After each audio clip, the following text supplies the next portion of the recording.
সব থেকে বড় নিয়ামত এটা। আর এই নিয়ামতহীন মানুষ সে যতই আরামে থাকুক, যত সুখে থাকুক, যত কিছু থাকুক থাকুক, সব কিছুতে থেকেও সে সর্বহারা, সবকিছু পেয়েও সে সর্বহারা। আহ আমাদের সদর সাহেব হুজুর রহমতুল্লাহ আলাহি, তিনি সবসময় তিনি বলতেন যে তার একটা খুব বড় কথা, এই কথাটা সব জায়গায় সব মাদ্রাসা গেলেই আপনারা পাবেন মোটামুটি লেখা, যে যে ব্যক্তি আল্লাহকে পাইলো সে সব কিছু পেয়ে গেল পাইলো, আর যে ব্যক্তি আল্লাহকে পাইলো না দুনিয়ার সব কিছু সে পেয়েছে, দুনিয়ার এহেন কোনো কিছু নাই যেটা সে পায় নাই, তার কাছে আসে নাই, সব সে পেয়েছে, তারপরেও সে কিছুই পাইলো না, সে সর্বহারা হয়ে আছে। তো আল্লাহ সুবহানাহু ওয়া তাআলাকে পাওয়া, এর থেকে বড় জিনিস আর কি হইতে পারে? আপনি দুনিয়ার মধ্যে সবচেয়ে বড় বিষয় তো এইটাই আপনার কাছে, যে আপনি আল্লাহকে পেয়েছেন। আমি আল্লাহকে পেয়েছি, আল্লাহর সাথে গভীর সম্পর্ক করেছি, আল্লাহ পাকের সাথে গভীর নেসবত কায়েম করেছি, এর থেকে বড় দৌলত, এর থেকে বড় সম্পদ আর কি হইতে পারে? তো দোস্ত, এই সম্পদকে সম্পদ মনে করি, এই সম্পদকে খুব কদর করি, খুব কদর করি, এই সম্পদের এই নিয়ামতকে বাড়ানোর চেষ্টা করতে হবে। অর্থাৎ আমার মাঝে যদি এরকম একটা অবস্থা সৃষ্টি হয়ে যায়, বেচেইন অবস্থা সৃষ্টি হয়ে যায়, রাসূল মাকবুল সাল্লাল্লাহু আলাইহি সাল্লাম কথা বলেছেন যে ভাই, ইমান থেকে হারা হওয়া, ইমানকে ছুটে যাওয়া, এটাকে এরকম মনে করা যে আয় আমার জীবন চলে যাবে, তা আমি ইমান হারা হতে পারবো না, আমার ইমান ছুটে যাওয়াটা আমার জীবন চলে যাওয়ার থেকেও বড় মনে করা। এর জন্য সাহাবাই কিরাম রাদিয়াল্লাহু তাআলা আনহু আজমাইন গণ, তাদের হাত পা চোখ কান নাক কাটা হয়েছে, তারপরে তারা আল্লাহ পাক রাসূল মাকবুল সাল্লাল্লাহু আলাইহি সাল্লামকে তারা তিরস্কার করতে রাজি হননি। একটি গালি দেওয়ার জন্য তাদেরকে বলেছে যে একটা গালি দেন তাহলে আর তোমাকে ছেড়ে দেব, তারপরেও তারা এটাতেও রাজি হয়নি। কেন? এর জন্য যে আমি আমার রসুলের প্রেমে পড়েছি, আমি আমার আল্লাহর প্রেমে পড়েছি।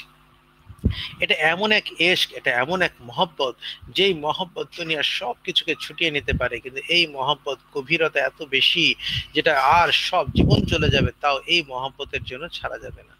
আহ আমরা দুনিয়ার দুনিয়ার প্রেমিক যারা আছে, প্রেমিক যারা আছে, তারা প্রেমিকার প্রেমে, দুনিয়ার ঠুনকো মহাব্বতে আহ কি বলে, কি প্রেমের কি আহ উথাল পাতাল অবস্থা দেখাতে থাকে। দুনিয়ার সব ছেড়ে যাব, দুনিয়া আমার সব ছাড়তে রাজি আছি, তাও আমার প্রেমিকাকে আমি চাই চাই।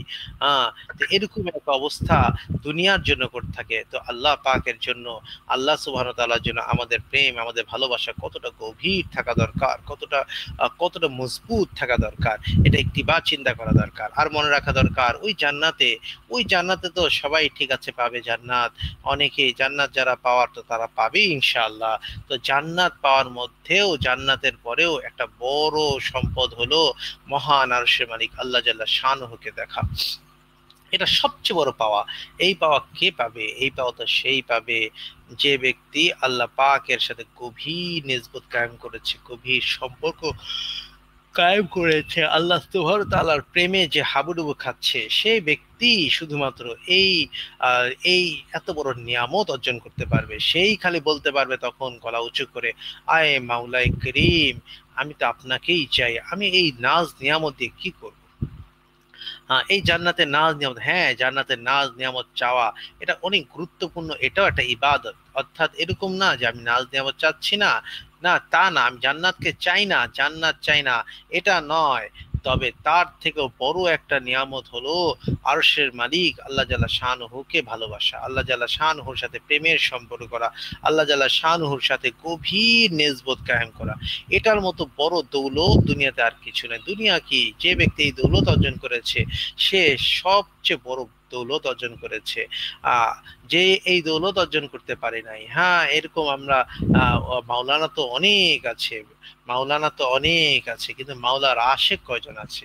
অনেক পাওয়া যাবে যারা কি আবেদ আছে, যারা ইবাদতে লিপ্ত আছে, আল্লাহ পাকের জন্য তারা তাদের সময়কে দিচ্ছে, সবকিছু করছে, কিন্তু আল্লাহ পাকের প্রেম ভালোবাসা, আল্লাহ পাকের মহব্বত নিয়ে কয়জন তার কাজকে করছে?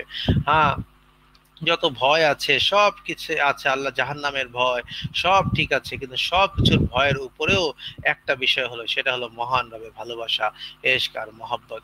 সাধু ইব্রাহিম আলাইহিসসালাম, তিনি যখন তাকে আগুনে ফেলা হচ্ছে, তিনি তো সে আগুনকেও তিনি বরদাস্ত করে নিচ্ছেন, তার চিন্তাই নাই, তার চিন্তা বলতে তার ভয়ে অন্তরে কাজ করছে না যে হ্যাঁ আমি তো আমার মহান রবের ভালোবাসায় লিপ্ত আছি।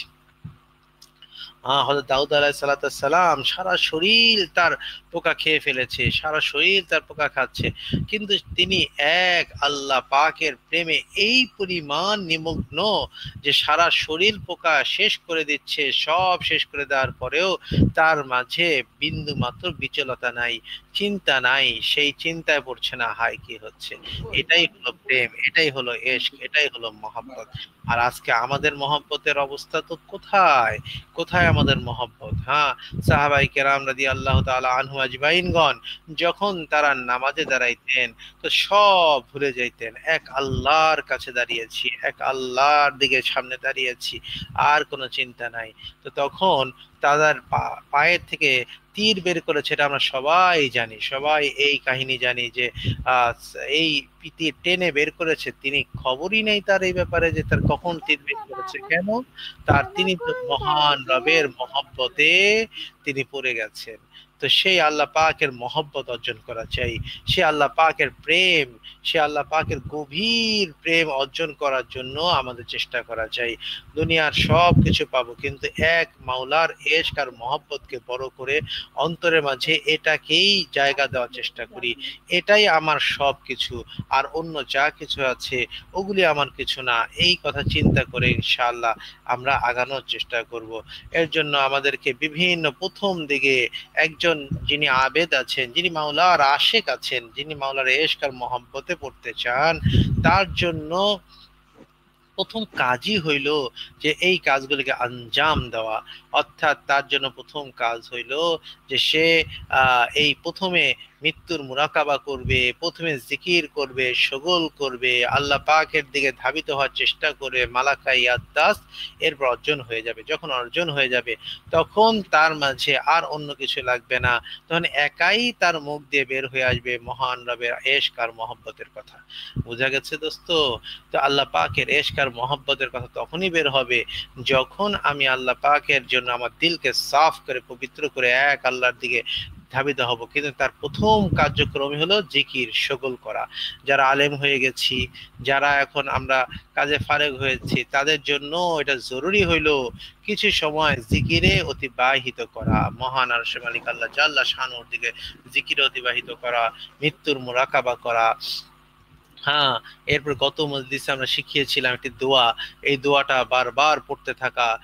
আর তলেবদের জন্য হইলো যারা প্রথম জামাতের তলেব আছে তাদের জন্য, অর্থাৎ মিজানের তলেব আছে তাদের জন্য প্রথম এখন খালি কাজ একটাই, সমস্ত জিকির শগল থেকে তাদের জিকির হবে ফালা ফালা, ফালু ফালাত ফালাতা, ফালনা ফালতা, ফালতু ফালতু, তাদের জিকির হবে এইটা। তারা হলো এইটাকেই জিকির বানাবে এবং এইটাকে জিকির করতে থাকবে সারাটা দিন, তারা হাঁটতে চলতে এমন ভাবে। অর্থাৎ রাসূল মাকবুল সাল্লাল্লাহু আলাইহি সাল্লাম বলেন যে তোমরা এমন ভাবে আল্লাহ পাকের জিকির করো যে তোমাকে দেখলে মানুষ মনে করে পাগল হয়ে গেছো। এ কি পাগল হয়েছে? হ্যাঁ, এরকম জিকির করা চাই। তো এরকম জিকির যারা পড়ালেখা শেষ করে ফারেগ হয়েছে তাদের জন্য হইলো আল্লাহ পাকের নামের জিকির এরকম ভাবে করা, সব সময় সব মুহূর্তে শুধু আল্লাহ পাকের নামের জিকির, আল্লাহ পাকের জিকির, আল্লাহ সিফতে নামের জিকির, রসুল মাকবুল সাল্লাল্লাহু আলাইহি ওয়াসাল্লাম দুরূদের জিকির, এটা করতে থাকা। আর যারা তলেব, যারা ছাত্র, যারা এখন মিজান জামাতে পড়ছে তাদের জন্য কাজ হইল যে তারা সর্ব মুহূর্তে শুধু মিজান জামাতে ওয়ালারা অর্থাৎ প্রথম এক বছর ফালা ফালা বলতে থাকে, এইটাই তাদের জিকির। হ্যাঁ, যারা নাহবুমির পড়ছে, যারা নাহবুমির ওই কিতাবটা মুখস্থ করার জিকির তারা করবে, এইটাই তাদের কাজ, অন্য জিকির তারা না। তারা খালি 5 ওয়াক্ত নামাজ পড়বে, শেষ। আর বাকি কাজ হলো তাদের এইটা, যখনই সুযোগ পাচ্ছে তখনই খালি এই কাজেই লিপ্ত থাকবে। অর্থাৎ সে ফালা ফালা, ফালুত ফালাতা, ফালা, এইটা সুবহানাল্লাহ সুবহানাল্লাহ সুবহানাল্লাহ সুবহানাল্লাহ হিসেবে কি বলে কাউন্ট হবে। যদিও সে বলছে ফালা ফালা, সে একজন পুরুষ করলো, কিন্তু তার এটা কাউন্ট হবে কি হিসেবে, যে সুবহানাল্লাহ সুবহানাল্লাহ সুবহানাল্লাহ সুবহানাল্লাহ আল্লাহু আকবার হিসেবে কাউন্ট হবে। তো তাদের জন্য এটা কাজ। আর যারা উপরে জামাতে আছে, যারা উপরে জামাতে আছে তারা তাদের যতটুকু সময় সুযোগ পাই ওই মুহূর্তেই আমি কিতাব নিয়ে বসি, কিতাব মুতাআলা করতে বসি, কিতাবের মধ্যে আমি সময় লাগাই, এইটাই আমার জিকির। আর যখন আমি কিতাব হাতে নিয়ে মুতাআলা করার সুযোগ পাচ্ছে নাই, সময় নাই, এখন অন্য কাজে আছি, কোন কাজে যুক্ত আছি, লিপ্ত আছি, তখন এই যে আল্লাহ আল্লাহর জিকির করা, ইয়া নাসির ইয়া আজিজ এবং ইয়া সামাদ, আল্লাহ পাকের নাম স্মরণ করা। তো রসুল মাকবুল সাল্লাল্লাহু আলাইহি সাল্লাম বলেন, কুনু আবআদান নাস কামা জা ফিল হাদিস, যে তোমরা হও সর্বোচ্চ ইবাদত গুজার বান্দা হও। তো রসুল সাহাবায়ে কেরাম রাদিয়াল্লাহু তাআলা আনহুম আজমাইন বললেন, ইয়া রাসূলুল্লাহ, আমরা সর্বোচ্চ ইবাদত গুজার বান্দা কিভাবে হব? তো সর্বোচ্চ ইবাদত গুজার বান্দা হওয়ার জন্য রাসূল মাকবুল সাল্লাল্লাহু আলাইহি সাল্লাম বলেন, তোমরা কি হয়ে যাও, গুনাহ মুক্ত জিন্দেগি গঠন করো, গুনাহ ছেড়ে দাও, অর্থাৎ গুনাহ ছাড়ার ফিকিরে লিপ্ত হও। সব মুহূর্তে, সব সময়ে, সব প্রতিটা মুহূর্তকে কাজে লাগাও গুনাহ মুক্ত হওয়ার জন্য, গুনাহকে ছেড়ে দেওয়ার চিন্তা। যে ব্যক্তি নামাজের মধ্যে লিপ্ত আছে, এই কিছুক্ষণ নামাজ পড়ার পর অবশ্যই তাকে বসতে হবে, অপেক্ষা করতে হবে। শরীর তো সারাক্ষণ 24 ঘন্টা নামাজ পড়ার মতো ক্ষমতা নাই। এছাড়া তো কিছু কিছু মুহূর্ত আছে, যে মুহূর্তগুলো সেজদা দেওয়া হারাম, নিষেধ, ওই মুহূর্তগুলো তো বিরত এমনিই থাকতে হবে। সুতরাং নামাজ থেকে দূরে থাকা আবশ্যক হয়ে যাচ্ছে। সুতরাং এই আবাদান নাস হওয়ার জন্য নামাজ কায়েম, সারাদিন নামাজ পড়া সম্ভব না, সারাদিন রোজা রাখা এটাও সম্ভব না, কেননা রোজা রাতের বেলা রোজা নাই, তাহলে এটাও হচ্ছে না। তাহলে আপনি যে কোনো জিকির করছি, তো জিকির সারাক্ষণ আমি জিকিরে লিপ্ত আছি, তো কতক্ষণ জিকির করো, মুখ একসময় ব্যথা হয়ে যাবে, একসময় আমাকে জিকির থামাতেই হবে, চুপ থাকতেই হবে। টয়লেটে গেলে তখন তার মুখে উচ্চারণ করা যাচ্ছে না, অন্তরে মনে মনে পড়া যেতে পারে, কিন্তু মুখে তো আর বলা যাচ্ছে না। তো দেখা গেল এইটাও বন্ধ হয়ে গেল। তার মানে আবাদান নাস হওয়ার সম্ভব না। আবাদান নাস হতে পারে তখনই যখন বান্দা প্রতিটা মুহূর্ত যে গুনাহ থেকে মুক্ত থাকার চিন্তায় লিপ্ত থাকবে। যে বান্দা সব সময় শুধু গুনাহ থেকে মুক্ত থাকার চিন্তায় লিপ্ত আছে, সে তো হয়ে যাবে আবাদান না, সর্বোচ্চ ইবাদত গুজার বান্দা সেই হতে পারবে। কেন? যেহেতু সে সর্বত্র সব মুহূর্তে, যে ব্যক্তি গুনাহ ছাড়তে চায় তাকে সব সময় চিন্তিত থাকতে হয়, এই আমার গুনাহ হয়ে গেল কিনা, এই কথাটার মধ্যে গুনাহ হলো কিনা, এই কাজটার মধ্যে গুনাহ হলো কিনা, সব সময় তার মধ্যে এই বিষয়গুলো আসতে থাকে। সুতরাং এটা খুব গুরুত্বপূর্ণ একটি ইবাদত, যে গুনাহ মুক্ত থাকার জন্য চেষ্টা করা। তো আমরা ইনশাআল্লাহ সবাই এই কাজে লিপ্ত থাকি, আমরা যে জিকিরগুলি আছে এগুলি আদায় করার চেষ্টা করি, আর গুনাহ মুক্ত থাকার জন্য চেষ্টা করি। আল্লাহকে পাওয়ার জন্য দোস্ত চেষ্টা করাচ্ছে, আল্লাহকে পাওয়ার জন্য সবচেয়ে বড় কাজ হলো গুনাহ ছেড়ে দাও। যে ব্যক্তি গুনার মধ্যে পড়ে থাকবে সে অবশ্যই আল্লাহকে পাইবে না। সব কিছু সে পেতে পারে, দুনিয়ার মধ্যে অনেক কিছু পেয়ে যেতে পারে, অনেক কিছু অর্জন করে যেতে পারে। আল্লাহ পাকের সাথে দূরত্ব সৃষ্টি হওয়ার মাধ্যম হলো গুনাহ। যখন বান্দা গুনার মধ্যে লিপ্ত হয়, তখন বান্দা আল্লাহর সাথে তার দূরত্ব দূরত্ব দূরত্ব দূরত্ব সৃষ্টি হতেই থাকে, হতেই থাকে, এত দূরত্ব সৃষ্টি হয় যেটা অচিন্তনীয়। তো আল্লাহ সুবহানাহু ওয়া তাআলা আমাকে আপনাকে এই দূরত্ব থেকে ঘোচানোর তৌফিক দান করেন, গুনাহ ছাড়ার তৌফিক দান করেন। গুনাহকে ছাড়তেই হবে। গুনাহ যদি আমি না ছাড়ি, তাহলে আমার দ্বারা মহান রবকে পাওয়া সম্ভব হবে না। হ্যাঁ, দুনিয়াকে দেখা যাবে যে অনেক কিছু পেয়ে যাচ্ছি, হ্যাঁ মানুষ তো বাহাবা দিবে, অনেক অনেক ভালো, তুমি অনেক মাশাআল্লাহ, তুমি অনেক কিছু করেছো, কিন্তু তোমার সাথে সম্পর্ক আল্লাহ পাক জানেন, আর কেউ জানে না। গুনাহ এমন একটা জিনিস যেটা দুনিয়ার কেউ জানে না, শুধুমাত্র স্রেফ মাওলাই করিম জানেন যে কে করছে। কিছু যেই গুণাগুলি আছে, যেগুলো মানুষের সামনে দেখা যায় ওইটা আলাদা, কিন্তু যে এই নির্বৃত্তিচারী যে গুনাহ, আমাদের মোবাইলের গুনাহ, আমাদের কম্পিউটারের গুনাহ, আমাদের যে অন্তরের গুনাহ, এই গুণাগুলি তো আমরা কেউ জানি না, কেউ জানে না, দুনিয়ার আশেপাশে কেউ বলতে পারবে না এই গুনার মধ্যে লিপ্ত, কিন্তু আল্লাহ পাক তো জানেন।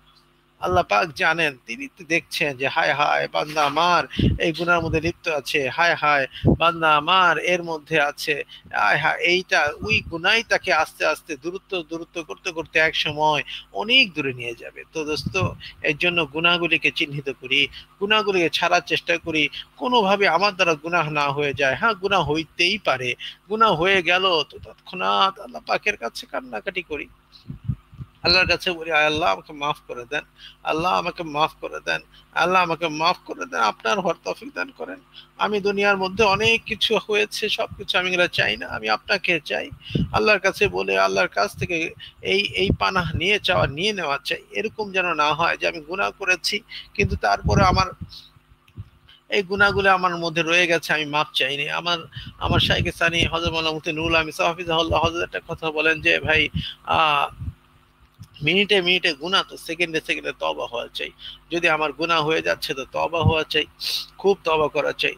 তো দেখা যায় যে আচ্ছা আমি গুনাহ হয়ে যাচ্ছে তো আমি এই কাজটা করব না, ওই কাজটা করব না, এমন আমি ঘরের মধ্যে বন্ধ হয়ে বসে থাকবো তাহলে গুনাহ হবে না, এরকম না।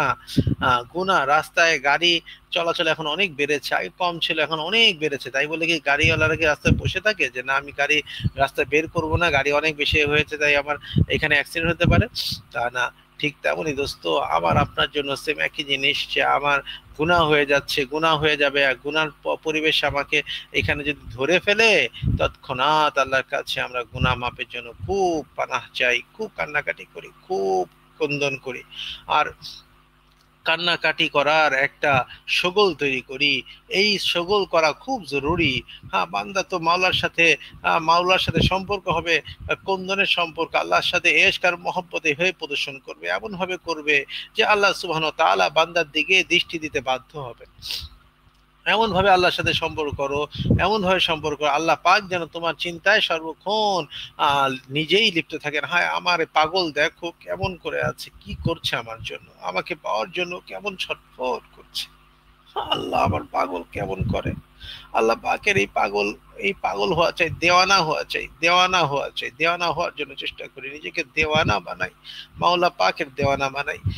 মাওলা পাকের দেওয়ানা বানানোর প্রথম সত্যই হলো গুনাহ ছাড়ো, গুনাহ ছাড়ো, গুনাহ ছাড়ো, গুনাহ ছাড়ো। গুনাহ ছাড়া রিক্কাতে কলব, অন্তর বিগলিত হবে, অন্তর অন্তর গলিত হবে, তখন মাওলা পাকের দিকে ধাবিত হওয়া সহজ হবে। আল্লাহ সুবহানাহু ওয়া তাআলা আমাকে আপনাকে সত্যিকারের মাওলা ওয়ালা হওয়ার তৌফিক দান করেন। আল্লাহ পাকের মহব্বতে সবগুলি সময়কে অতিবাহিত করার তৌফিক দান করেন।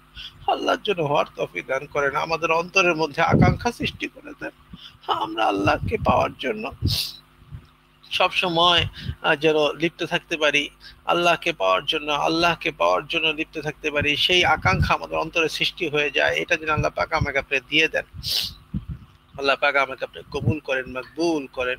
ইনশাআল্লাহ আমরা প্রত্যেকেই আজকে থেকে পণ করি যে আজকে আমরা আমাদের মোবাইলের গুণাগুলি আমরা করব না, আমাদের মুখের গুণাগুলি করব না, আমাদের চোখের গুণাগুলি করব না। আমাদের এই গুণাগুলি থেকে অবশ্যই আমি নিজেকে বরি রাখবো, মুক্ত রাখবো।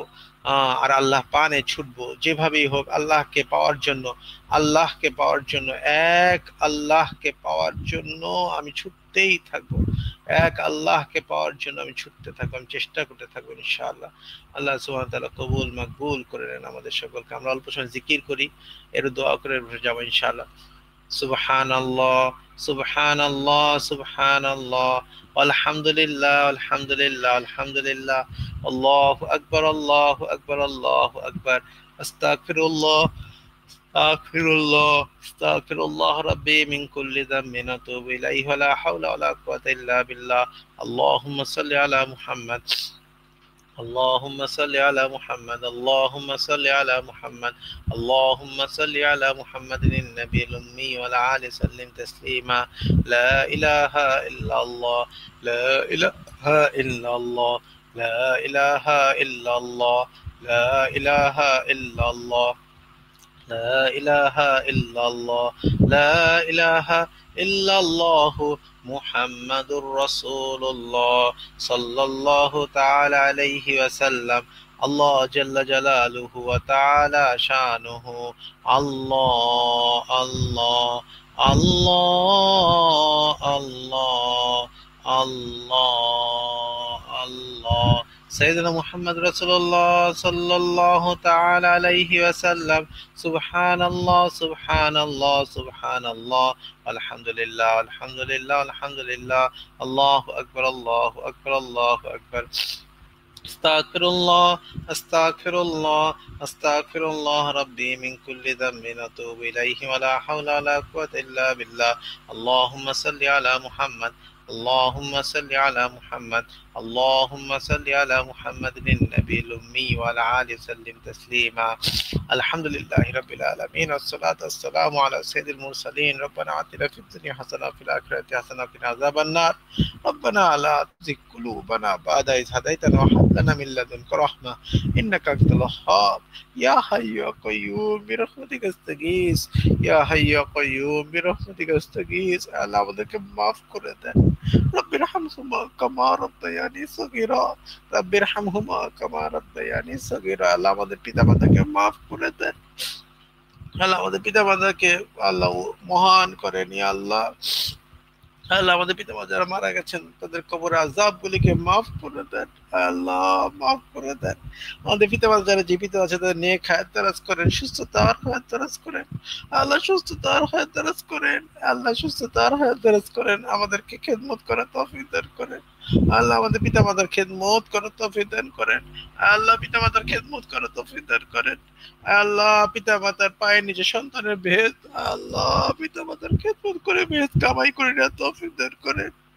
আল্লাহ পিতামাতা যদি নাই হয়ে যায় তাহলে এই জান্নাত অর্জন করা কঠিন হয়ে যায়। আয় রাব্বাল আলামিন, আপনি কবুল করে নেন, মাফ করে দেন।